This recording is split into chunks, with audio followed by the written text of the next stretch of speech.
ശബരിമല യുവതീ പ്രവേശന വിഷയത്തിൽ ഉരുണ്ടുകളിച്ച് CPM.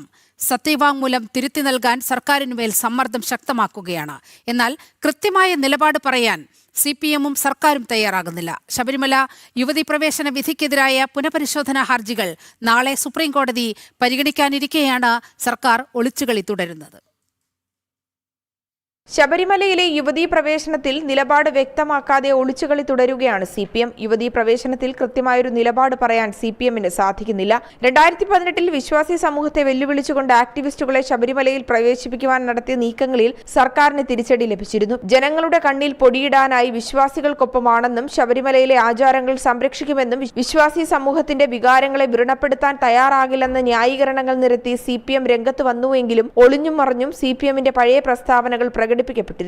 ഇക്കാര്യത്തിലെ ചോദ്യങ്ങൾക്ക് നിയമസഭയിലും സർക്കാർ കൃത്യമായ ഉത്തരം നൽകിയിരുന്നില്ല. ദേവസ്വം മന്ത്രി VN വാസവൻ ഒഴിഞ്ഞുമാറുന്ന നിലപാടാണ് സഭയിൽ സ്വീകരിച്ചത്. എന്നാൽ യുവതീ പ്രവേശനവുമായി സംബന്ധിച്ച വിഷയത്തിൽ മാറാത്തതായി ഒന്നുമില്ലെന്ന് MV ഗോവിന്ദന്റെ പ്രതികരണത്തിൽ സർക്കാരിന്റെ മേൽ സമ്മർദ്ദമേറുന്നു എന്നാണ് സൂചന. ഈ സാഹചര്യത്തിൽ സത്യവാങ്മൂലത്തിലെ നിലപാടിൽ മാറ്റമുണ്ടായേക്കും. ശബരിമലയിൽ സമീപത്തുണ്ടായ സ്വർണ്ണ കവർച്ചാ സംഭവങ്ങൾ ഉൾപ്പെടെയുള്ളവയിൽ തിരിച്ചടിയുണ്ടായ സാഹചര്യത്തിലാണ് കൃത്യമായൊരു നിലപാട് പറയാതെ CPM സംസ്ഥാന സെക്രട്ടറി അടക്കം ഒളിച്ചുകളി തുടരുന്നത്.